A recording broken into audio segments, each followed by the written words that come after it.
Voilà, et bonjour tout le monde, et bonjour Ahmed. Et merci de participer avec moi à ce petit webinaire enregistré. Salut, merci pour l'invitation, avec plaisir.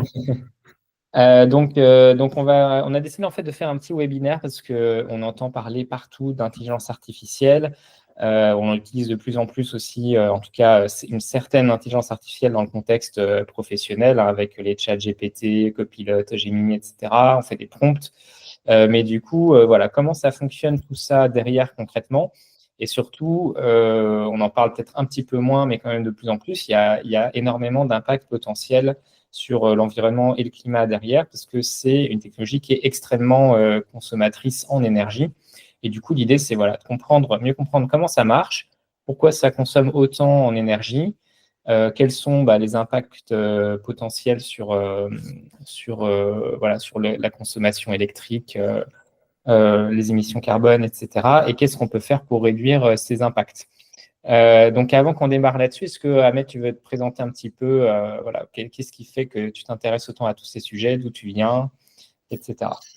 Absolument. Alors, moi actuellement, je suis donc consultant Google Cloud, développeur, donc je fais beaucoup de consulting et de développement autour des produits de Google Cloud, euh, avec une spécialisation autour de Google Workspace spécifiquement. Et je suis vraiment un gros passionné d'IA. C'est quelque chose que j'adore en fait, hein, et que je suis depuis un bon moment déjà, même avant cette explosion de l'intelligence artificielle, pardon.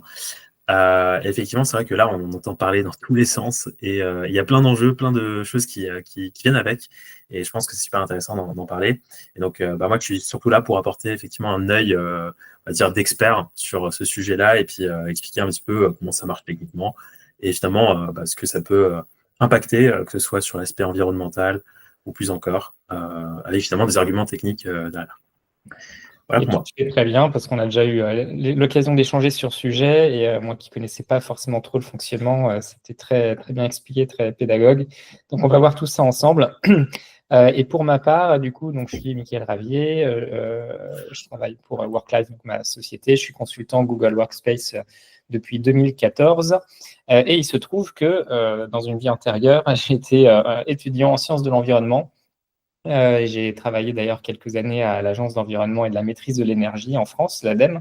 Donc c'est plus tout à fait mon cœur de métier aujourd'hui, mais c'est toujours des sujets qui m'intéressent beaucoup. Et dès qu'il y a des croisées comme ça de chemin entre le cloud, l'informatique et l'environnement, en général, je creuse pas mal le sujet.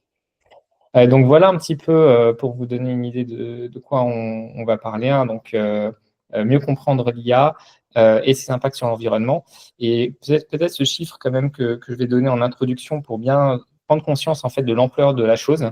Déjà, une bonne partie de ce qu'on va vous présenter aujourd'hui s'appuie sur les travaux du Shift Project. Donc, c'est l'organisation qui est présidée par Jean-Marc Jancovici, que beaucoup de gens connaissent.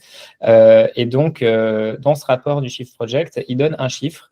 C'est si on fait 10 prompts ChatGPT en moyenne par jour sur un an, eh bien, ça revient à émettre à peu près, alors j'ai mis 100 tonnes, ce chiffre, je ne sais pas ce que j'ai mis là. C'est 100 kilos, pardon, c'est pas du tout 100 tonnes, c'est 100 kilos, mais c'est déjà pas mal de CO2 puisque c'est équivalent à 800 kilomètres en voiture. Loin d'être anodin, je vais tout de suite corriger ça. Voilà. Hop. Donc, ça, c'était le petit chiffre d'introduction. Euh, voilà le rapport qui a été sorti il y a quelques jours du Shift Project sur lequel vous pouvez bien sûr vous appuyer pour voilà, vérifier tout ce qu'on dit et creuser un peu plus ce sujet. C'est un rapport intermédiaire qui laisse beaucoup de questions en suspens, puisque notamment, on va le voir avec Ahmed, mais en fait, il y a plein de facteurs qu'on ne maîtrise pas pour vraiment estimer précisément la consommation électrique, l'impact, et a fortiori dans le futur. Mais on sait que ça va quand même augmenter significativement. La question, c'est de combien.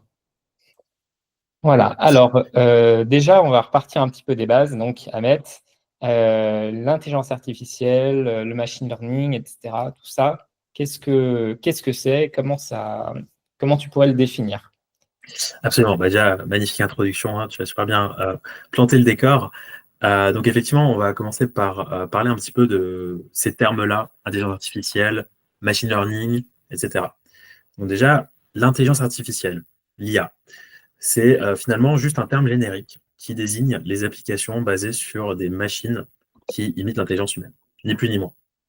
Par exemple, on va avoir une application, un robot, qu'importe en fait, la manière dont ça se présente, qui va imiter l'intelligence humaine, ben, on va parler d'IA.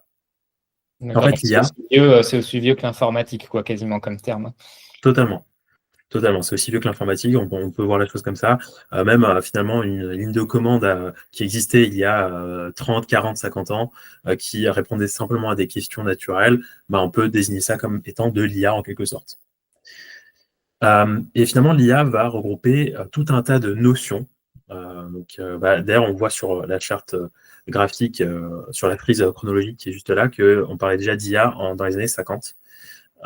C'est à cette époque-là, effectivement, qu'on avait vu déjà les premières notions d'IA et typiquement aussi, dans les années 60-70, on va commencer déjà à parler de réseaux de neurones. Donc, typiquement, on a déjà créé ce qu'on appelle des réseaux de neurones. J'y reviens dans un très court instant. En tout cas, dans l'IA, on va retrouver plein de méthodologies, plein de manières, finalement, de créer de l'IA. Ok. Et la méthode principale, c'est le machine learning ou l'apprentissage des machines, finalement. C'est une méthodologie qui permet de doter aux machines la possibilité d'apprendre sans devoir explicitement programmer toutes ces fonctionnalités. Par exemple, on va demander à une machine d'apprendre à reconnaître des images, mais on ne va pas coder à la main en tant que développeur toutes les fonctionnalités, toutes les caractéristiques qui permettent à cette machine de reconnaître des images. Et ça permet finalement de créer de l'IA.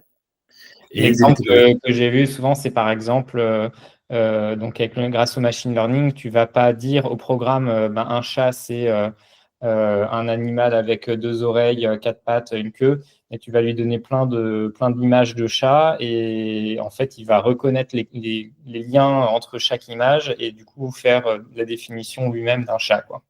C'est ça, exactement. Au lieu de lister de manière la plus exhaustive possible toutes les caractéristiques du chat, on va simplement lui donner plein de chats, d'images de chats en fait, et il va apprendre à reconnaître les chats en fait, tout simplement. Ok. Et derrière, il y a plein de méthodes. Là, le machine learning, c'est un exemple. Mais effectivement, on va avoir la possibilité de faire de l'apprentissage par système de récompense. Donc, on va récompenser entre guillemets la machine dès qu'elle a raison et lui donner un malus dès qu'elle a tort. Et son objectif, c'est d'avoir le plus de bonus possible. Et à terme, la machine va apprendre à optimiser en fait les réponses pour avoir de meilleurs résultats, etc. Bref, je ne vais pas rentrer dans les détails, mais il y en a plein de méthodes. On imagine que ça génère pas mal de besoins énergétiques, tout ça, d'analyser toutes ces données. Totalement. Je vais juste me remettre bien en mode présenteur. Voilà. Ok. Et du coup, donc, parce que quand on parle aujourd'hui d'intelligence artificielle, en fait, on parle souvent d'une petite partie des technologies d'intelligence artificielle qui existent, qui est l'IA générative. Donc, est-ce que tu peux un peu préciser, voilà, qu'est-ce qui distingue l'IA générative des IA en général? Totalement. Donc, comme j'ai expliqué tout à l'heure, l'IA, de manière générale, c'est un terme générique, c'est une vision, on va dire. C'est une vision qui va finalement ouvrir la voie à des choses qu'on ne connaît même pas encore, qu'on ne soupçonne même pas encore. Donc, on peut s'imaginer des robots, des capteurs, de la neuroscience appliquée, inspirée par de l'IA, etc. Voilà, tout ce qui est dans le schéma présentement, mais également des possibilités qu'on n'imagine même pas, en fait. Des choses qu'on imagine, peut-être des appareils ou peut-être de la biotechnologie qu'on n'imagine même pas encore. Ça peut aller très très loin, donc vraiment. Ceci étant, la générative AI ou la Gen AI, c'est vraiment la thématique en ce moment, hein, le fait de générer du texte, de générer des images, etc. C'est vraiment une toute petite goutte d'eau au milieu de l'océan qui est l'IA. Et particulièrement, c'est une sous-branche du machine learning. Le machine learning qui est une méthode d'apprentissage qui permet aux algorithmes d'apprendre à générer du texte, à reconnaître des images, etc. etc. Donc la Gen AI, c'est ni plus ni moins que cette petite goutte d'eau là, ce petit cercle bleu qu'on voit au milieu du machine learning. Donc une Gen AI, c'est tu vas lui demander de générer des choses à partir de tout ce qu'il aura ingurgité à partir du machine learning. Donc ça peut être du texte, du son, de la vidéo, et des photos, enfin ce qu'on veut. Ok, et tout ça, du coup, c'est En fait, c'est des relations mathématiques de probabilité. Hein, je crois que tu m'avais expliqué entre des bouts de texte, par exemple, c'est plus probable que tel bout de texte soit à la suite d'un autre. Et en accumulant tout ça, on arrive à relier des idées entre elles. Hein, c'est ça. Enfin, si je... Totalement. En fait, imagine-toi que si tu prends une pièce qui peut tomber sur pile ou face, si tu la lances 10 fois, tu as une probabilité très faible, mais tu as une probabilité qui est possible de tomber 10 fois sur face. Ouais. Ou 10 fois sur pile. Ouais. Elle est faible, mais ça peut arriver. Mais par contre, si tu lances la pièce 10 000, 100 000, 500 000 fois, ou voire une infinité de fois, cette probabilité, elle va réduire. Et en fait, on va vraiment se retrouver sur du 50-50. On va se rapprocher du 50-50. Le volume fait que la probabilité devient plus pertinente, finalement, plus cohérente. Et c'est pareil au niveau des IA génératives. En fait, on va donner beaucoup, beaucoup de données, énormément de données. Ça va être tout le texte qu'il y a sur Wikipédia, tous les textes accessibles publiquement, ça va être plein de bouquins, ça va être vraiment plein de données de tout genre. Ça peut être des images, ça peut être du texte, ça peut être des vidéos, de l'audio. Et en fait, avec le volume, on va réussir à établir des probabilités, des statistiques, et établir ce qui est le plus probable d'apparaître comme étant le mot suivant, etc. Alors, on a sur la slide suivante, on a quelques mots-clés. Je ne sais pas si... est-ce qu'on peut peut-être... est-ce que ça te va si on creuse certains mots-clés ici pour bien comprendre? Parce que, par exemple, on entend souvent parler de tokens. On dit, par exemple, ChatGPT, il va être capable de gérer tant de tokens. Alors, qu'est-ce que c'est un token? Totalement. Alors, un token, c'est tout simplement des chiffres. D'ailleurs, je peux peut-être me permettre de partager mon écran pour montrer une plateforme qui est intéressante, qui a un nom assez drôle d'ailleurs, hein, qui s'appelle TikTokenizer. Et en fait, c'est ni plus ni moins que ce qu'on appelle un tokenizer.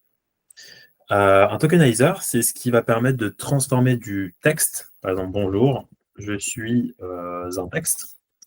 Donc là, j'écris du texte dans la partie de gauche, juste ici. Et en fait, on va utiliser ce qu'on appelle un tokenizer qui va venir scinder notre texte en tokens. Et les tokens, ce dont on parle, effectivement, en fait, ce sont ni plus ni moins que des valeurs numériques, en fait. Donc là, on voit que, par exemple, le mot bonjour, eh bien, ça correspond à 45 751 en chiffres. En tout cas, selon le tokenizer du modèle GPT-4o. Parce que chaque modèle, que ce soit ChatGPT, Gemini, Claude, etc., Microsoft Copilot, chacun a ses méthodes de tokenizer. Donc, finalement, transforme les mots en chiffres avec leur propre algorithme. Ok.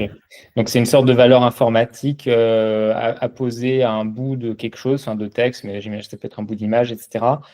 Et donc, plus il y a de tokens, plus on peut faire un prompt qui va se baser sur un volume important de données, ou plus on va pouvoir lui donner beaucoup d'informations analysées, c'est ça? Alors, le token, c'est vraiment la manière dont on va manipuler le modèle, le contenu, que ce soit une image, du texte ou quoi. Donc, évidemment, si on fait un prompt avec beaucoup de caractères, eh bien, on va avoir plus de tokens. Et qui dit plus de tokens, dit aussi pour le modèle plus de calcul. Parce qu'il va falloir calculer la probabilité du prochain token. Donc, en d'autres termes, c'est comme si j'essayais de deviner. Là, j'ai écrit bonjour, je dis un texte, blablabla. J'essaie de deviner quel sera le token suivant compte tenu de ce que j'ai déjà actuellement. Donc, en fait, ça va demander à l'IA de calculer et de vérifier par rapport à ce qu'il a appris ce qui est le plus probable. Donc, la suite de chiffres, le token le plus probable suivant. Là, typiquement, ça va certainement être encore un bla. Et on va encore continuer blablabla autant de fois qu'il faut. Et donc, effectivement, comme tu dis, plus de texte ou plus d'images, plus d'audio égale plus de tokens. Et plus de tokens égale plus de calculs probabilistique. On doit deviner, en fait, de manière plus profonde, quel sera le contenu suivant. Et ça, c'est vrai à la fois donc, pour la phrase que tu vas lui poser, mais également sur toutes les données qu'il va analyser derrière pour te faire la réponse, c'est ça? Pour justement trouver la réponse la plus probable qui correspond à ce que tu attends, en fait. Exactement. En fait, c'est comme l'idée d'une aiguille dans une botte de foin. Plus tu as de contenu, et plus tu vas avoir du mal, finalement, à retrouver l'aiguille dans la botte de foin. Et moins tu as de contenu, et plus ça sera facile. Ça va demander moins d'efforts au modèle. Et donc, finalement, à l'infrastructure matérielle, aux cartes graphiques, il y a tout le matériel qui tourne derrière, les serveurs, les centres de données qui tournent derrière. Ça va demander moins d'efforts pour générer ou retrouver du contenu dans ce qu'on va lui donner. Alors, parce que d'ailleurs, c'est un point important qu'on n'a pas encore vu, c'est la notion d'entraînement du coup de modèle, dont on parle pas mal. Donc, une intelligence artificielle telle qu'on l'utilise aujourd'hui, elle est pré-entraînée, elle a déjà analysé une quantité colossale de données dans des fermes de calcul, etc. Et c'est ce qui consomme beaucoup d'énergie. De façon à ce qu'ensuite, quand on lui pose une question, en gros, elle a déjà en gros mis des valeurs, et c'est ça, hein, et elle va être capable de trouver la réponse rapidement. Exactement. Elle a déjà converti en fait les corpus de données qu'on va lui donner en tokens. Et donc, on va pouvoir finalement détokeniser ou tokeniser du contenu pour justement faire ces calculs. C'est un peu comme une boîte noire. On ne sait pas trop ce qui se passe dedans. On ne sait pas comprendre, nous, en tant qu'humains, les tokens. Mais en tout cas, on sait demander à une IA de s'en servir. Et alors, on a vu du coup que les modèles d'IA pouvaient être plus ou moins complexes, plus ou moins lourds selon différents critères. Donc, on a vu le token et il y a aussi une notion de paramètre. Alors, est-ce que tu peux essayer de nous expliquer ce qu'est un paramètre? Oui. Alors, en fait, un paramètre, c'est un peu comme quand on va donner des données d'entraînement à une IA, cette IA va chercher des connexions, en fait, des schémas, des séquences entre les mots, entre les images ou Comme entre. notre cerveau, en fait, hein, plus ou moins, j'imagine. C'est ça. En fait, ça reproduit typiquement les réseaux de neurones, hein, ce dont on parle. Ça reproduit effectivement le cerveau humain. C'est les mêmes schémas que le cerveau humain. Et effectivement, ça va créer des connexions entre des mots, entre des lettres, entre des tokens, plus spécifiquement ici. Et ce qui va permettre derrière selon ce que les développeurs qui créent un modèle vont définir dans les paramètres de l'entraînement, d'avoir un modèle plus ou moins grand. Donc, qui va avoir la capacité de plus ou moins créer des connexions entre ces tokens. Plus on donne de connexions à une IA, donc en d'autres termes, c'est comme si je disais, plus je donne de neurones à un cerveau, et plus je vais avoir de paramètres. Moins je donne de neurones, et moins je vais avoir de paramètres. Donc en fait, finalement, ce qu'on appelle les paramètres dans un modèle, dans une IA, ça va directement impacter sur sa taille, en espace de stockage, mais également en termes de tokens, et en termes de contenu qu'il va avoir, en fait. Et donc d'impact, finalement, énergétique derrière. D'accord. Donc, le paramètre, c'est un petit peu comme le niveau de capacité à exploiter au maximum tous les tokens disponibles pour chercher toutes les connexions possibles entre les tokens, quoi. C'est un petit peu l'épaisseur, si j'ai bien compris, de la pensée du modèle, quoi. C'est ça. Imaginons que je donne un mot en entrée et que j'obtiens un mot en sortie. Un paramètre, c'est tout le chemin qu'il va effectuer pour avoir la probabilité, pour tomber sur cette probabilité-là, en fait. Et en fait, il peut y avoir il y a des milliards de paramètres. Je vois que j'ai un petit souci de caméra, qu'est-ce qui se passe? Tu me reçois toujours? Un moment et puis. Mince, je sais pas ce qui se passe. Ouais, écoute. Finis sur ta phrase et puis tu relanceras ta session si besoin. C'est ça. Donc, Du coup, c'est si on met un mot et il y a un mot qui ressort derrière, c'est tous les. En gros, il va y avoir plein de possibilités, plein de chemins, de probabilités possibles. Un de ces chemins, c'est un paramètre. Ok. Et avoir des milliards de paramètres, c'est normal en fait. Hein. Les IA ont des milliards de paramètres, ça se compte en milliards, ça se compte vraiment. On parle de modèles qui vont entre 1 milliard à plus de 1000 milliards hein, pour les plus gros modèles. Et d'ailleurs, c'est beaucoup trop pour un modèle, d'après moi, mais ça, c'est un autre sujet. En gros, eh bien, un paramètre, c'est une combinaison de tokens probables. Imagine-toi des milliards et des milliards et des milliards de possibilités pour chaque token. Alors, on regardera tout à l'heure, on a entendu parler pas mal de DeepSeek, le générateur d'IA chinois qui a fait un gros pavé dans la mare parce qu'ils ont réussi justement à faire quelque chose d'assez performant avec beaucoup moins de ressources que tous les autres.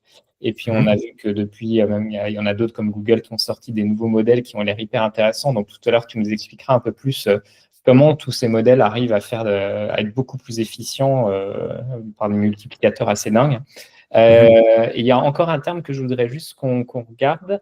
Alors, bon, prompt, ça, c'est vrai que ça va de soi, mais on devrait peut-être le préciser. Donc, prompt, c'est en gros le bout de texte en langage naturel que tu vas écrire à ton IA pour lui demander ce que tu veux, hein, tout simplement. Enfin, je pense que... Une requête, tout simplement. Ouais, c'est une requête. Oui, c'est ça. On requête l'IA, c'est un prompt. Et il y a le terme d'inférence également. Mhm. Alors l'inférence, donc il y a effectivement l'entraînement, ça c'est ce qu'on va faire avant de déployer une IA. Ouais. Une fois qu'une IA est déployée et accessible sur Gemini, ChatGPT, etc., en fait, à chaque fois qu'on va la prompter, donc à chaque fois qu'on va la requêter, ça va faire des calculs en Mm. fait pour générer des tokens et pour générer donc du texte derrière.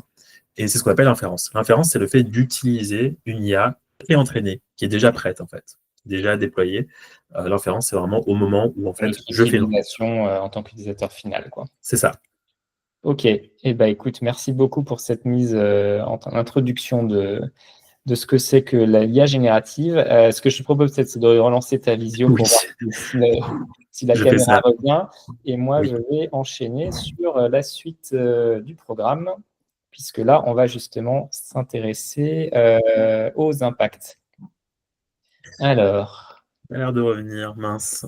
non, ça ne revient pas. Bon, bah écoute, on fera sans c'est pas grave.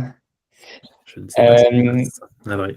Donc, les impacts du numérique. Alors, d'ailleurs, au passage, je signale que vous avez peut-être entendu parler de ce qu'on appelle la fresque du climat. C'est des petits ateliers auxquels vous pouvez vous inscrire sur Internet et qui sont animés en présentiel, en petits groupes, qui permettent de comprendre pourquoi est-ce qu'il y a le réchauffement climatique, quelles sont les causes, les conséquences, etc. Et il y a également une fresque du numérique. Donc, c'est un peu sur le même principe. C'est très ludique avec des cartes qu'on va organiser. Des relations de causalité comme ça. Et on retrouve beaucoup des éléments qu'on va voir là pendant cet atelier. Donc, c'est quelque chose de sympa à faire en famille, au travail, etc. Alors, l'impact du numérique, donc il faut savoir que on a pas mal d'idées reçues là-dessus. Par exemple, on se dit qu'il faut absolument trier, classer ses mails pour réduire l'impact. Alors, c'est vrai que ça va peut-être avoir un effet infime, mais c'est vraiment quasiment rien par rapport à d'autres choses. Donc, il faut savoir qu'à peu près 40% de l'impact du numérique, c'est lié à la production de matériel, tout simplement. Donc, tous les gadgets qu'on achète, ça a un gros impact. Et le moins on en achète et on en a différents, mieux c'est. Donc en gros, un smartphone, un ordinateur, c'est déjà très bien. Après, se poser la question, est-ce que j'ai vraiment besoin d'une tablette, de la montre connectée, etc. Parce que tout ça, ça a des impacts supplémentaires. Et bien sûr, il y a aussi tout ce qui est téléviseur, électroménager qui va autour. Et ensuite, donc les 60% restants, c'est l'utilisation. Et on voit que là encore, les terminaux finaux en fait des utilisateurs, c'est là que y a un impact significatif, hein, parce que tout simplement, ça consomme pas mal d'électricité. Euh, et donc finalement, bon, les réseaux et les centres de données, ben, on voit que l'impact jusqu'à présent n'est pas négligeable, mais c'est quand même loin d'être ce qui a l'impact le plus conséquent, on va dire. Et en gros, ce que nous dit le Shift Project, mais que je savais déjà par d'autres biais, en fait, tout ce qui est lié à ce qu'on appelle le cloud, donc les services en ligne, euh, en gros, pendant de nombreuses années, jusqu'en 2021 à peu près, les émissions de carbone, ce n'est pas le seul impact environnemental, hein, mais en tout cas, les émissions de carbone qui engendrent le réchauffement climatique sont restées relativement stables malgré l'explosion de la demande. Pourquoi? Parce que dans les fermes de serveurs, les centres de données, il y a une augmentation constante de l'efficacité énergétique. Donc, on peut faire calculer toujours plus, stocker toujours plus avec toujours les mêmes ressources. Et au final, du coup, la demande explose, mais c'est plus ou moins compensé par cette amélioration d'efficacité. Et d'ailleurs, au début c'est vrai que je n'ai pas de chiffre précis là-dessus, mais au début de la cloudification, il y a sans doute eu même une amélioration de l'efficacité énergétique parce qu'avant, chaque entreprise avait chez elle des serveurs qui n'étaient pas du tout optimisés, qui étaient refroidis avec des climatiseurs, alors que les serveurs étaient utilisés à 10%. Bref, ce n'était pas du tout optimisé. Et aujourd'hui, c'est vrai que le fait de mettre tout ça dans le cloud, c'est beaucoup plus optimisé. Et bon, l'énergie, c'est un peu le nerf de la guerre. Donc, évidemment, les spécialistes du domaine font en sorte de réduire leur consommation énergétique. Voilà, donc ça, c'était avant, entre guillemets. Et donc, les principaux impacts des centres de données, hein, il y a toujours évidemment la fabrication des composants qui pèsent un certain poids. Tout ça, il faut l'alimenter en électricité. Donc, selon que c'est alimenté par des centrales à charbon ou des énergies renouvelables, etc., ce n'est pas du tout, du coup, le même bilan. Et du coup, il y a beaucoup de gros acteurs du numérique, d'ailleurs, qui font un peu leur communication sur le fait qu'ils investissent massivement dans les énergies renouvelables pour compenser leur demande énergétique. Et le refroidissement demande aussi beaucoup de ressources, à la fois énergétiques, mais aussi en eau, parce qu'il y a beaucoup d'évaporation qui est induite. Sans parler de tout, enfin, voilà, l'artificialisation des sols, tout ça, ça prend beaucoup de place. C'est un peu comme les hangars des gros distributeurs. Euh, voilà, tout ça, ça fait pas mal d'impact. Alors, en quoi l'IA change tout ça? Eh bien, l'IA, en fait, est beaucoup plus gourmande en électricité, puisque aujourd'hui, jusqu'à présent, l'utilisation qu'on avait des services en ligne, c'était principalement du stockage. Quand on utilise notre messagerie, notre drive pour stocker des documents, etc., bon, il y a un peu de calcul derrière, mais c'est principalement stocker des éléments. Et le stockage, ça ne demande pas beaucoup de puissance de calcul. C'est principalement des disques durs voilà, qu'il faut faire tourner. Mais l'IA, comme on s'en doute un petit peu vu ce que tu nous as dit, Ahmed, c'est un peu comme les crypto-monnaies, ça tourne vraiment sur calculer des quantités phénoménales d'informations. Et ça, c'est des processeurs qui tournent. Et les processeurs, ça chauffe beaucoup. Et du coup, ça consomme beaucoup d'énergie. En plus, beaucoup de cette énergie part littéralement, enfin pas en fumée, mais sous forme de dissipation thermique. Et donc, il faut le refroidir et ça consomme encore plus d'énergie pour tout refroidir. Alors, si on rentre un peu plus dans les détails, alors peut-être si tu me dis si c'est de la redite par rapport à ce que tu as dit tout à l'heure, tu peux nous expliquer un petit peu, voilà, qu'est-ce qui fait que ça consomme autant d'énergie concrètement, l'IA? Oui, totalement. Alors, il y a trois sources de consommation, en fait, au niveau des IA. Trois sources. Premièrement, c'est la partie de l'entraînement. C'est là où il y a l'impact le plus élevé. Entraîner une IA, c'est juste vraiment abusé en termes de consommation. Clairement, c'est un niveau tellement avancé. À titre d'exemple, GPT-4, qui n'est même pas le modèle le plus récent d'OpenAI.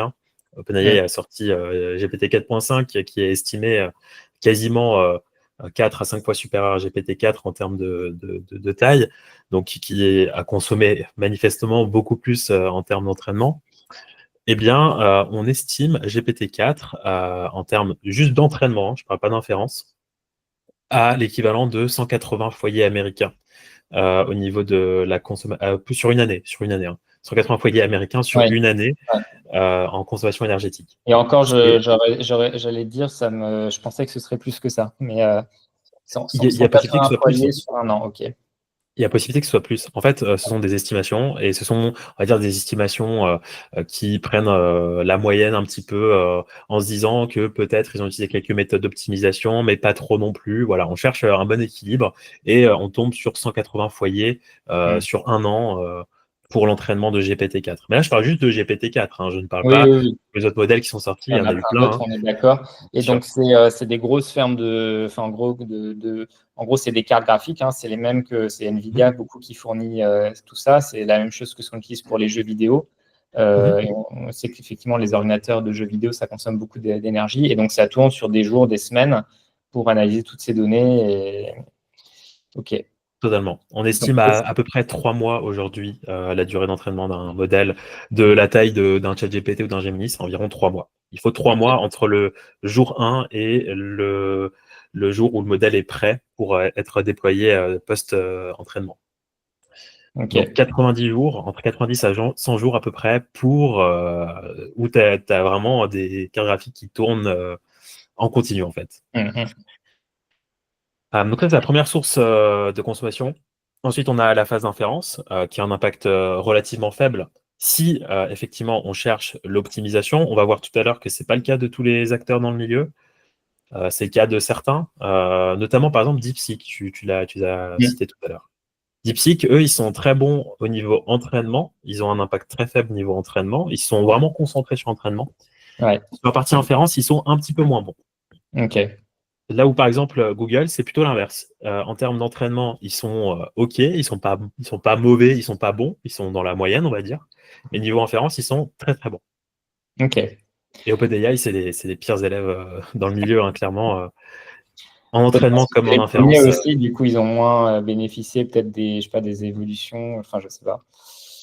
C'est ça, et aussi en fait ils veulent dominer le marché en fait. Clairement OpenAI n'a pas le rôle d'open comme il le disait.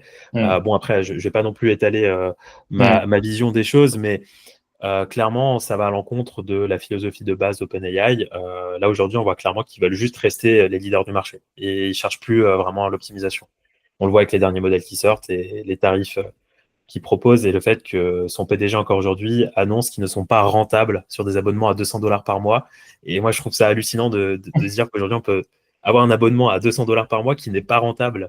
Ouais, Je trouve ça ça donne hallucinant. une idée de l'ampleur de la consommation. Ouais. C'est ça. Et donc, on a la partie entraînement. Donc, ça, entre guillemets, à partir du moment où on utilise l'IA, bah, c'est fait, quoi, on n'y peut rien. Et puis ensuite, il y a effectivement l'inférence où là, on est directement responsable parce que ça va être une consommation marginale d'énergie. Et plus on utilise l'IA, plus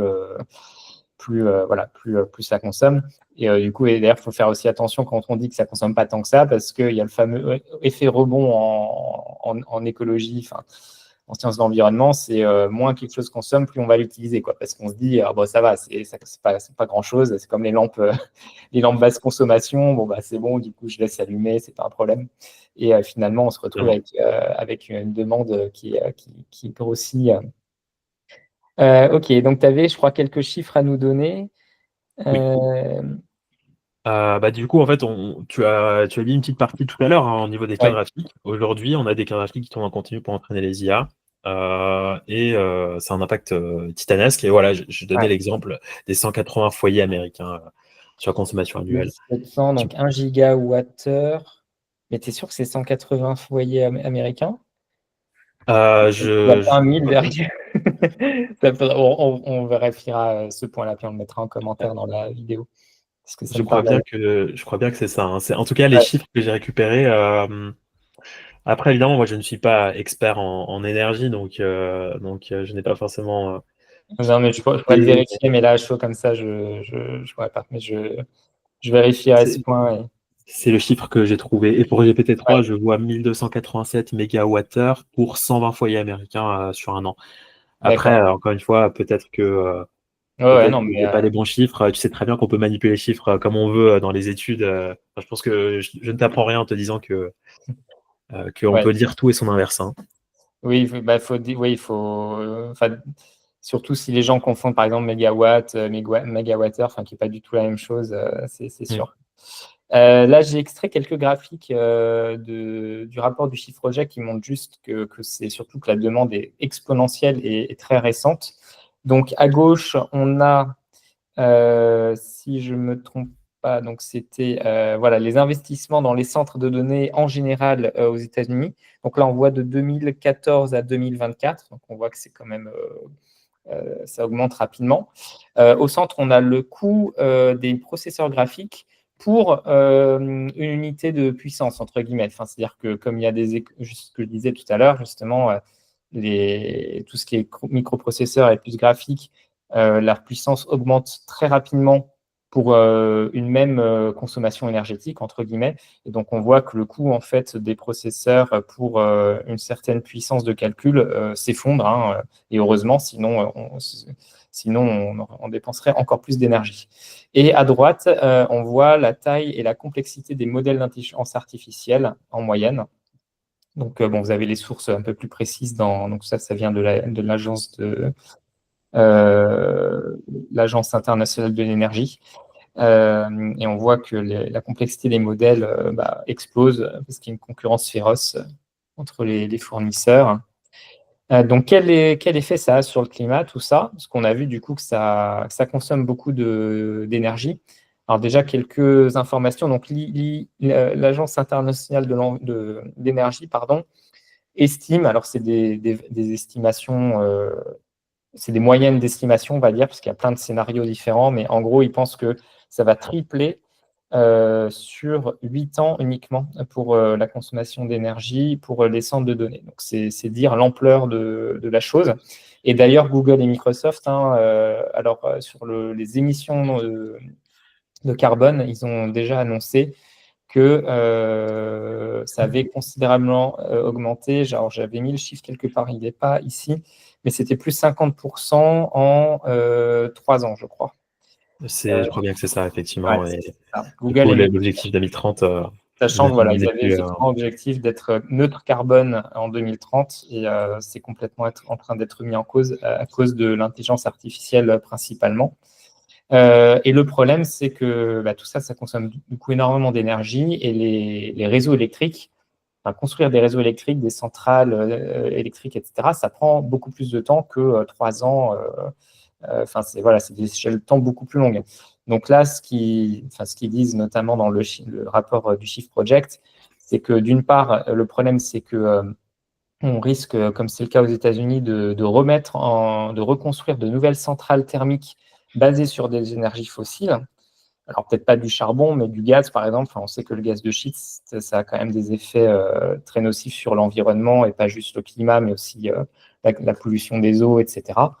Et le risque aussi, le gros risque, c'est qu'il y ait des centrales thermiques obsolètes, très polluantes, notamment au charbon, qui auraient dû fermer et qui ne vont pas fermer parce que la consommation, enfin la demande d'électricité explose. Donc en fait, on risque non seulement de consommer plus d'énergie, mais en plus que ce soit une énergie nettement plus sale, entre guillemets, que s'il n'y avait pas eu ce surcroît de consommation, quoi, ce qui alourdit encore plus le bilan carbone de l'ensemble. Donc voilà, tout ça, c'est pas très reluisant. Donc voilà, c'est là que j'avais les chiffres, effectivement, plus 50%, alors sur 5 ans, Ouais. d'émissions carbone pour Google et Microsoft. Et puis, quelle autre donnée on avait? Donc voilà, c'est pour montrer qu'il y a quand même des petites parts d'incertitude sur l'ampleur de la chose. Mais on estime que donc il y aura entre plus 80 et plus 200% de consommation, d'émissions de CO2 liées à l'industrie entre 2022 et 2030. Voilà, donc ça représente toute industrie confondue, donc, enfin toute émission carbone confondue, ça représente 1,6 à 2% en plus d'ici 2030. Donc c'est énorme en réalité, enfin on se dit c'est 1 ou 2%, ouais, mais le transport aérien, c'est à peu près 2% de mémoire, enfin, c'est à peu près dans les mêmes ordres de grandeur que le transport aérien, ce qu'on fait en plus en 8 ans. Donc c'est vraiment considérable. Un autre, quelques exemples un peu plus localisés. En Irlande, qui est connue pour avoir une politique favorable au centre de données, d'ores et déjà, 20% de la consommation électrique va dans des centres de données. Je crois même qu'ils ont dû prendre une loi pour interdire la construction de nouveaux centres de données, tellement ça devient problématique chez eux. Alors en France, c'est là que ça devient encore plus sidérant. Donc, bon, à juste titre, on sait que l'intelligence artificielle, c'est quand même un élément qui va être déterminant à l'avenir qui va survivre économiquement et peut-être même militairement dans un monde de plus en plus incertain. Enfin, maîtriser l'intelligence artificielle, ça devient quelque chose d'essentiel. Mais donc en France, on a annoncé, alors déjà en France aujourd'hui, le numérique, ça représente 4,4% des émissions, dont 46% venant des centres de données quand même. Alors, l'avantage en France, c'est qu'on a beaucoup de nucléaire, donc de l'énergie décarbonée. Et aujourd'hui, on en a plutôt beaucoup de l'électricité. Mais demain, c'est déjà pas aussi sûr que ça, vu l'ampleur des projets. Parce que donc, Emmanuel Macron a annoncé le projet de construire 3 grands centres de données de 1 gigawatt chacun. Alors, moi, je ne sais même pas comment c'est possible. 1 gigawatt, c'est un réacteur nucléaire, à peu près, en moyenne. Et on a 56 réacteurs nucléaires actifs en France. Donc déjà, rien que sur ces 3-là, on est en train de bien amputer la production, enfin la consommation d'électricité. Et en plus de ça, il prévoit donc 35 centres de données à puissance donc plus faible, mais quand même de donc 0,25 à 0,65 gigawatts.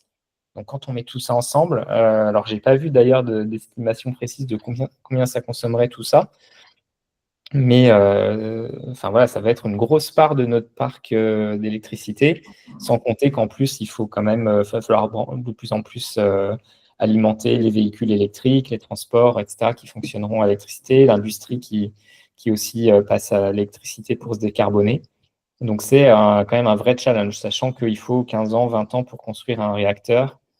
Voilà. Donc, à l'échelle européenne, projection de consommation énergétique, donc c'est plus 13% par an lié au centre de données en Europe. Pareil, c'est quand même considérable. C'est-à-dire multiplié par 2 en 7 ans, quelque chose comme ça. Alors, comment on fait, et Ahmed, pour optimiser tout ça? Alors, c'est affolant, hein, évidemment, tout ce que tu dis, Ouais. les chiffres que tu évoques. Là, effectivement, bah, je découvre certains chiffres, effectivement, là, Mm. avec ce que tu dis, et c'est vrai que c'est énorme. Hein. C'est vraiment, Mm. je me demande, même si c'est pas un peu sous-estimé pour pas mal de chiffres que tu as évoqués, j'ai l'impression qu'on est vraiment en train de cramer à fond, hein, mais sur Ouais. tous les plans, quoi. Bon, en tout cas, oui, parlons un petit Mais peu il y de a, il y a comment. quelques raisons d'espérer des progrès, on va dire. Oui, effectivement. J'ai toujours ce côté un peu utopiste en moi et j'ai toujours espoir. Mais jour après jour, quand je vois les infos, ce côté-là s'éteint à petit feu. Mais bon, je garde toujours cet espoir. En tout cas, on voit qu'il y a effectivement quand même beaucoup d'efforts qui sont faits par certains acteurs dans le milieu, que ce soit au niveau utilisateur, mais aussi au niveau des créateurs de ces technologies-là. Mm. Je ne vais pas citer par exemple Mistral, qui, à mon avis, est irréprochable sur le plan parce que eux, la particularité qu'ils ont, c'est qu'ils font des modèles très spécialisés et très légers qui peuvent tourner sur des appareils qu'on a au quotidien, des smartphones, des ordinateurs, etc. Donc Mistral, Euh, c'est la start-up française, hein, c'est ça? Tout à fait, Dont l'application, je crois, s'appelle Le Chat. c'est ça. Ouais. Totalement. Et ils ont la particularité de faire des modèles très spécialisés. Ils ont même, il y a plusieurs années de cela, créé le premier modèle open source, donc libre de droit, que n'importe qui peut télécharger, Mm. sur une technologie qui s'appelle le Mixture of Experts. Donc c'est un mélange d'experts. En gros, c'est plein de petits modèles, experts dans plein de thématiques différentes. Un modèle, par exemple, sur les maths, un modèle sur le code, un modèle sur la langue française, un modèle, etc. Et en fait, selon la requête, le prompt qu'on va lui donner, il va venir juste charger une partie du modèle. Et Ouais. ça, c'est vraiment une méthode C'est qui beaucoup permet plus d'optimiser. optimisé. Du coup, tu t'attaques pas à cette montagne d'informations, tu cibles ce qui va être utile pour répondre aux besoins, quoi. C'est ça. Si on parle de la même image que je parlais tout à l'heure, l'aiguille dans la botte de foin, en fait, on va pas chercher dans toutes les bottes de foin, on va chercher dans une seule botte de Mm. foin. On sait que c'est là-dedans que se trouve l'aiguille et on va moins perdre de temps et moins perdre d'énergie finalement à chercher cette aiguille. Et il y a plein d'autres méthodes. Là, par exemple, on a Gemma 3, qui est un modèle qui a été déployé par Google la semaine dernière. Là, on est aujourd'hui le 17 mars. Un modèle qui est extrêmement léger et qui a un rapport performance-énergie qui fait partie des meilleurs du marché aujourd'hui. C'est un modèle qui fait 27 milliards de paramètres, juste pour information. À titre de comparaison, par exemple, si on prend un DeepSeek R1, ça fait à peu près 671 milliards de paramètres. Et on a le même niveau de performance. La même qualité des réponses, etc. Et comment c'est Exactement. possible alors? Parce que effectivement, je ne sais pas si on l'a ici, le petit visuel, on voit le nombre de processeurs. Enfin bref, en gros, donc ce que tu dis, c'est que Gemma 3, pour la même qualité de résultat, il utilise combien de processeurs en moins que DeepSeek, par exemple? Alors, il va utiliser une carte graphique de Ouais, type NVIDIA H100, ouais, là où DeepSeek va en utiliser 32. et c'est dingue. Alors C'est dingue. déjà, donc il y a un mois ou 2 mois, je ne sais plus, DeepSeek, on disait, mais c'est révolutionnaire, ça consomme beaucoup moins, etc. Et 2 mois plus tard, on arrive déjà à diviser par 30. Enfin, euh, Totalement. c'est dingue. Je pense que c'est. Alors, je me permets de prendre le partage pour montrer le schéma. Effectivement, je pense que c'est de cette image dont tu parles, Oui, exactement. Ouais. où effectivement, on voit qu'on est sur le même ordre de grandeur que du DeepSeek. Hein. On se trouve entre le modèle classique et le modèle de raisonnement DeepSeek R1, qui fait 671 milliards de paramètres, Mm, qui requiert 32 cartes graphiques NVIDIA H100, là où Gemma 3 a des performances du même niveau, hein, mm. pour seulement une carte graphique NVIDIA H100 en termes de besoins. Et Et quand on tu voit que vois le ça, Gemma 2, ouais. pardon, oui, vas-y. Non, non, vas-y. Non, je disais, on voit que le Gemma 2, qui était l'ancienne génération, Ouais. était nettement moins intelligent, en tout cas, qu'aujourd'hui Gemma 3, qui a la même taille finalement, hein, la même Mm. taille. Mais quand tu vois ça, du coup, est-ce que tu te dis que ça remet en cause toutes les craintes qu'on a de faire exploser le compteur, ou malgré tout, ça reste insuffisant voilà, pour redresser, enfin, pour compenser cette demande exponentielle, quoi, d'IA générative, hein, ou c'est Ah, difficile de... c'est une question très intéressante que tu poses. Malheureusement, on est dans une période de l'histoire qui est pleine d'incertitudes. sur plein de plans. Et je pense que même les ingénieurs IA les plus avancés au monde ne pourraient pas clairement répondre à ta question. Aujourd'hui, on ne sait pas. Est-ce que c'est un pari risqué que font les gouvernements, les entreprises d'investir massivement dans les cartes graphiques et dans les centres de données, et finalement, ça va être en vain parce qu'on va se retrouver avec des systèmes qui vont être de plus en plus légers, efficients et qui ne vont pas nécessiter autant de puissance de calcul? Ou est-ce que c'est un pari qui est raisonnable parce qu'on sait qu'à terme, on va compenser avec plein de choses? J'en ai aucune idée. Franchement, c'est très difficile de répondre à cette question. Moi, j'ai envie de dire que seul le temps permettra d'y répondre. En tout cas, il y a des axes d'amélioration en termes d'optimisation.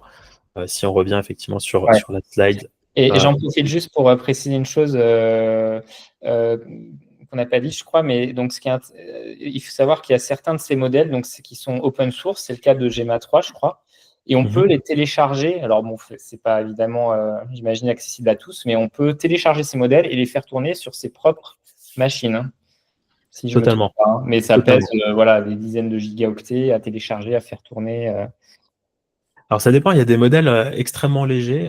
Typiquement, il y a une version distillée, donc on va juste prendre une partie d'un modèle de DeepSeek qui fait 1 milliard de paramètres, qui tourne sur un smartphone, sur un simple Google Pixel ou un iPhone, qu'importe, même pas forcément dernière génération, et ça fonctionne très bien.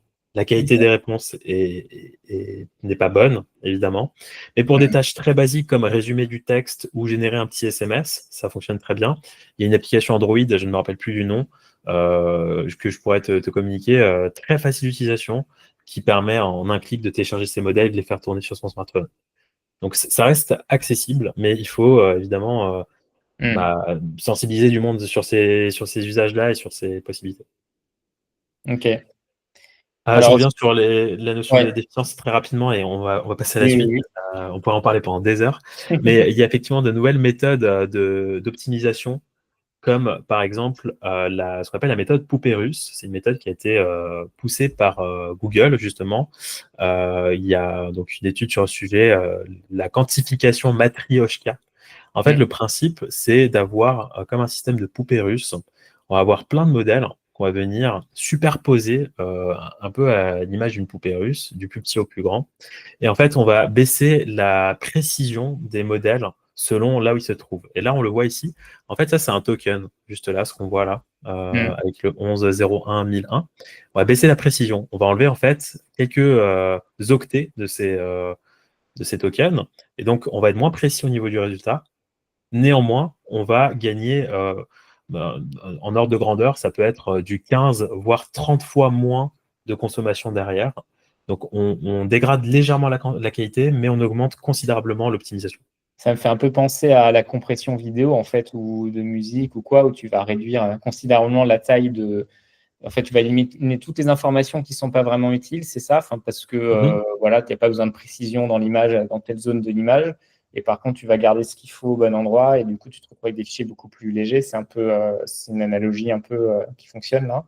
C'est exactement ça. Et c'est ce qui a été utilisé justement dans Gemma. C'est utilisé depuis Gemma 2 et c'est aujourd'hui dans Gemma 3 et c'est ce qui est utilisé dans les modèles Gemini, notamment chez Google. C'est une technologie qui a été déployée par Google. Donc voilà. Alors, je passe à la slide suivante pour qu'on avance. Il y a aussi la notion de puce de calcul. Comme tu as dit tout à l'heure, on a des cartes graphiques. On a aujourd'hui Nvidia qui a le monopole là-dessus. Ils ont 90% du marché et ils consomment énormément les GPU de chez Nvidia. Il y a ByteBridge, un acteur qui bosse dans le machine learning et dans l'IA, qui a déclaré en février 2025 que les TPU, donc c'est une architecture de carte graphique créée par Google qui est utilisée dans leur data center, dans leur centre de données, que ça leur permet d'avoir une performance par watt qui est 25 à 50 fois meilleure que les GPU. Ouais. Et on va avoir de nouvelles c'est basé sur, tu m'avais dit, sur ARM.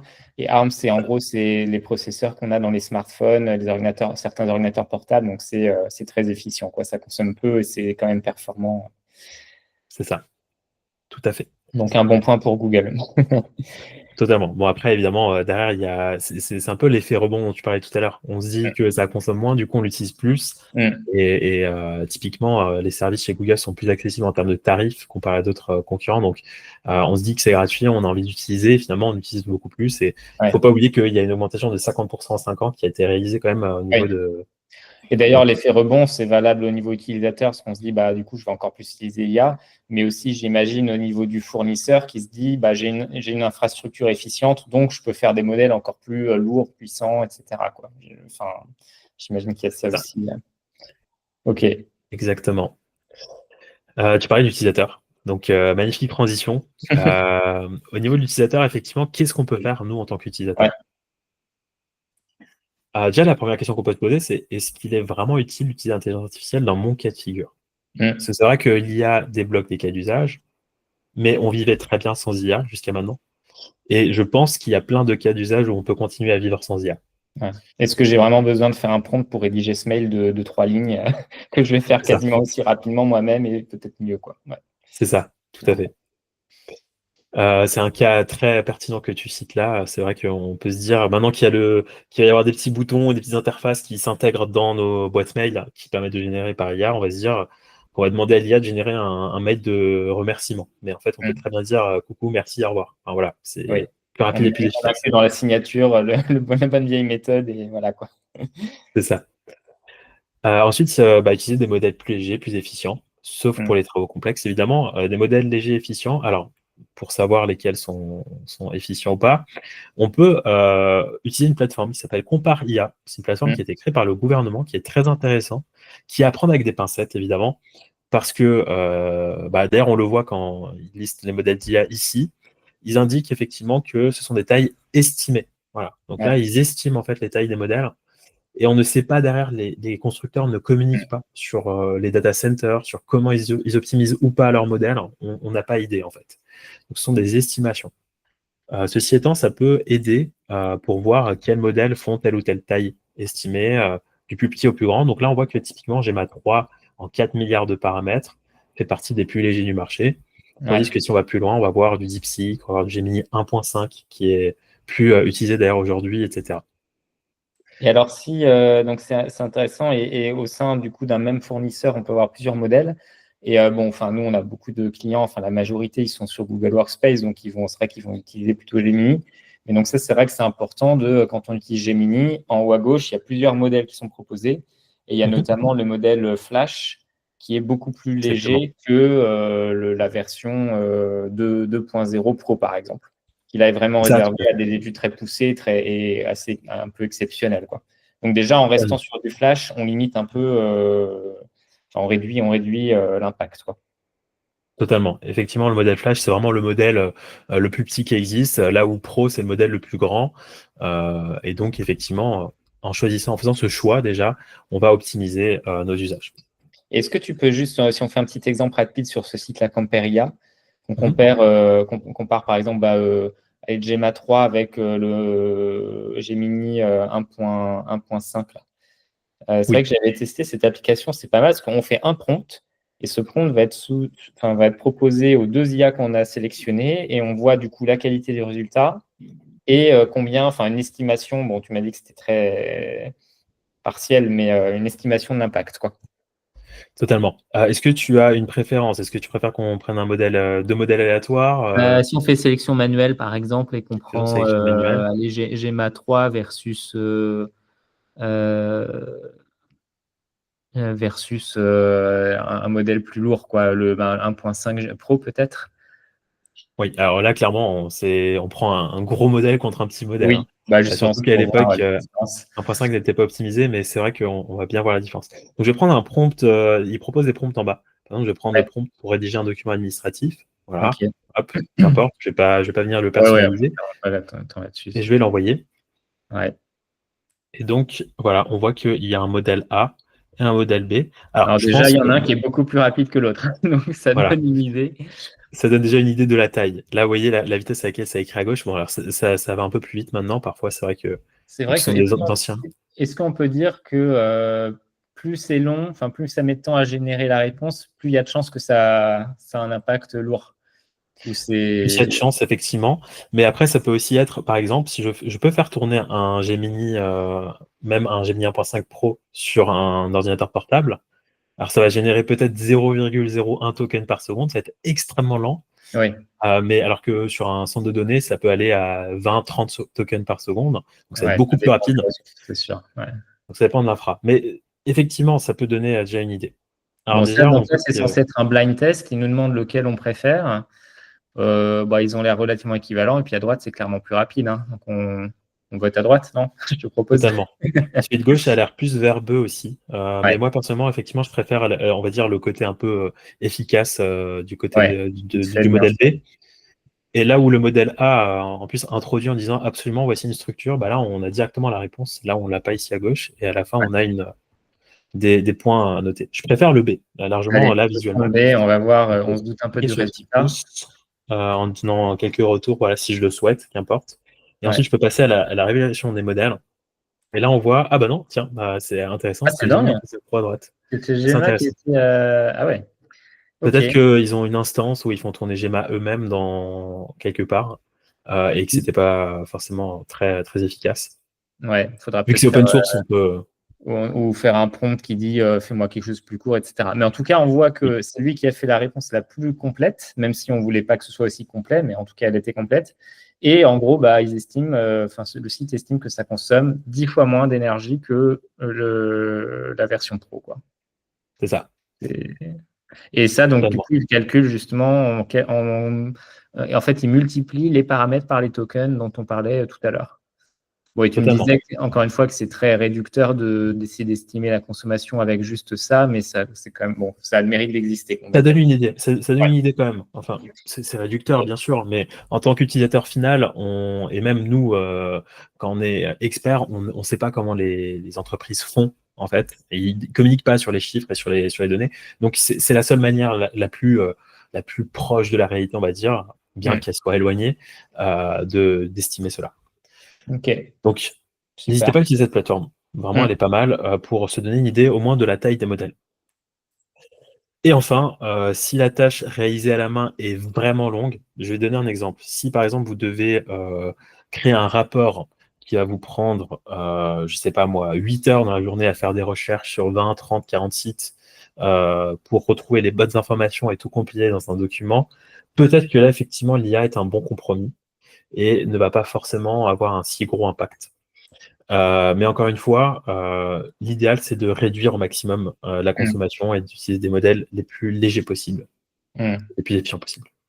Quand tu dis remplacer 8 heures de travail, c'est-à-dire qu'en fait, le temps que tu passerais pendant 8 heures à scanner le web, etc., au final, la consommation, elle est compensée par la recherche qui va te donner le résultat en 5 minutes, quoi, potentiellement. C'est Enfin, ça. Potentiellement. ouais. Après, évidemment, c'est du cas par cas, c'est très compliqué de donner. Voilà, et tu le disais au début, hein, c'est très difficile de vraiment estimer avec pertinence les Mm. chiffres dans un domaine qui est si incertain que l'IA, notamment. Donc voilà. En tout cas, moi, Ouais. j'ai espoir sur les modèles GEMA 3 qui vont s'optimiser encore plus avec le temps et DeepSeek, voilà, tous les acteurs Mistral qui cherchent vraiment à optimiser au maximum. Et alors, dans les types de choses qu'on demande, donc on peut demander par exemple des rendus texte, mais il y a aussi tout ce qui est images, vidéo. Il y a aussi, ça va arriver d'ailleurs chez Google en français, les comptes rendus automatiques de réunion. Enfin, c'est quoi un peu on ne sait pas exactement, mais j'imagine qu'il y a des gros écarts d'impact entre ces différents types d'usages aussi. Alors déjà pour les comptes rendus de réunion, c'est un point assez intéressant. Pourquoi? Parce que en fait, finalement, on va dire que ça n'a pas un impact plus grand que lui donner du texte. Pourquoi? Parce que ce qui se passe quand on enregistre une réunion, c'est qu'il va convertir, il va transcrire en fait la voix en texte, et c'est le texte qui va analyser. Il ne va pas Hmm. analyser directement l'entrée audio ou vidéo Ouais, de transcrire la la voix, voix. on sait déjà faire depuis longtemps et ça ne consomme pas beaucoup d'énergie, quoi. C'est ça. Même si, évidemment, c'est mieux de ne pas le faire systématiquement parce que Oui. je considère que on n'a pas besoin d'avoir une IA qui nous résume toutes les réunions tout le temps. Hmm. Ouais. C'est des usages qu'on croit avoir depuis que l'IA existe, mais qu'on n'avait pas forcément avant. Donc, il faut aussi essayer de se remettre ça Puis après, en on tête, génère la effectivement. donnée qu'il faut stocker. Enfin, ça grossit constamment, quoi. C'est ça. Mm. Et maintenant, pour les vidéos et les images. Alors, les vidéos, c'est vrai que c'est ce qu'il y a de plus énergivore. On voit qu'il y a des modèles comme par exemple, j'en parlais brièvement ici, mais LTX Vidéo. LTX Vidéo, d'ailleurs, ils sont open source. Ils ont un site qui s'appelle LTX Studio, donc n'hésitez pas à chercher LTX Vidéo sur Google. Et vous voyez que ce sont des modèles qui sont extrêmement efficients, qui peuvent tourner sur des ordinateurs portables qui permettent de générer des vidéos. Alors, si on regarde la qualité, elle n'est pas géniale, mais finalement, on voit que ça s'améliore quand même avec le temps. Ça reste correct. Et ces modèles-là, ils sont vraiment efficients, et un point tellement efficient que générer une vidéo avec un de ces modèles sur un ordinateur portable est possible. Et même, ils indiquent que ça génère des vidéos en temps réel. C'est-à-dire que la vitesse à laquelle la vidéo est générée est plus rapide que le temps lui-même. Oui, de lecture. Donc c'est un peu comme des logiciels de montage modernes, on va dire, sur une bonne machine où voilà, on fait des transitions, des choses comme ça. C'est un peu la même chose en termes de consommation énergétique, en fait, quoi. C'est ça.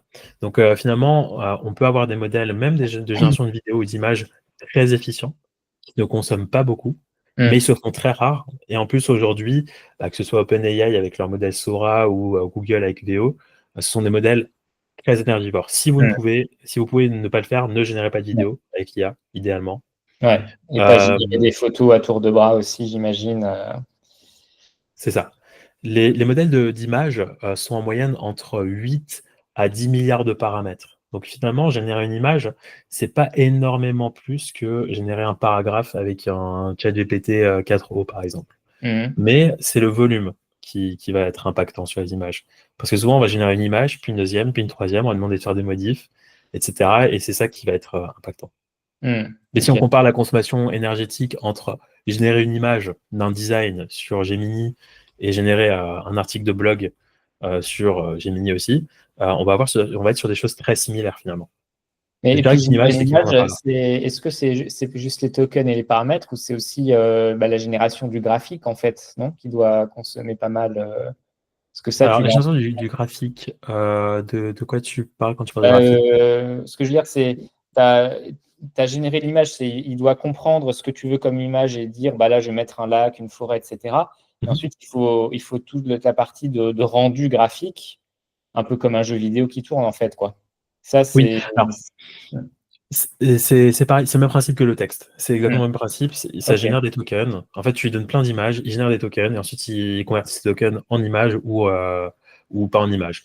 Et souvent, d'ailleurs, c'est pour des pixels, quoi, ou pour des bouts d'images en tout cas. C'est pas des pixels exactement, mais alors là, je vais rentrer un petit peu dans un sujet un peu technique. Mais tu connais l'encodage Base64, ça te parle?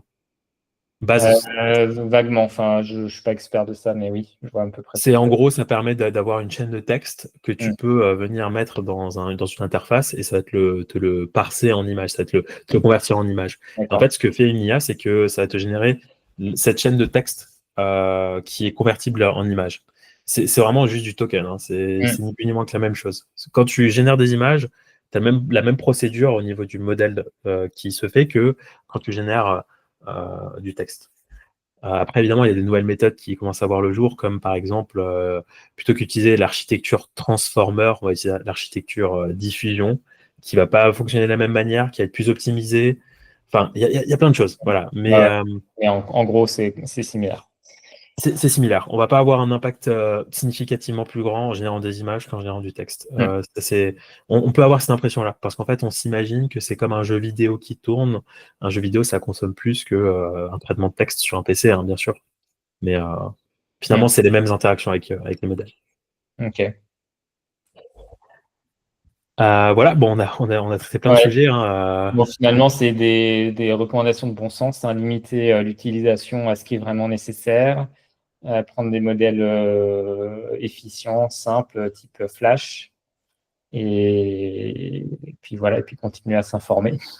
Totalement. S'informer et avoir conscience aussi de tous les chiffres que tu as évoqués tout à l'heure, hein, c'est super important, d'avoir conscience que finalement, en fait, c'est pas nous, les utilisateurs, qui sommes les plus impactants dans cette histoire quand on regarde. C'est pas nous. C'est les décisions politiques, les décisions commerciales aussi des entreprises, hein, qui vont… Ouais, alors là-dessus, c'est un vaste débat que j'ai aussi avec des amis qui s'intéressent à ces sujets-là. Moi, je suis moyennement d'accord parce qu'au final, si les entreprises ou les politiques, etc., prennent telle ou telle décision, c'est que derrière, il y a des consommateurs, enfin, voilà. Mais je respecte ton. Bien sûr, Je pense vraiment que c'est la poule et l'œuf, quoi.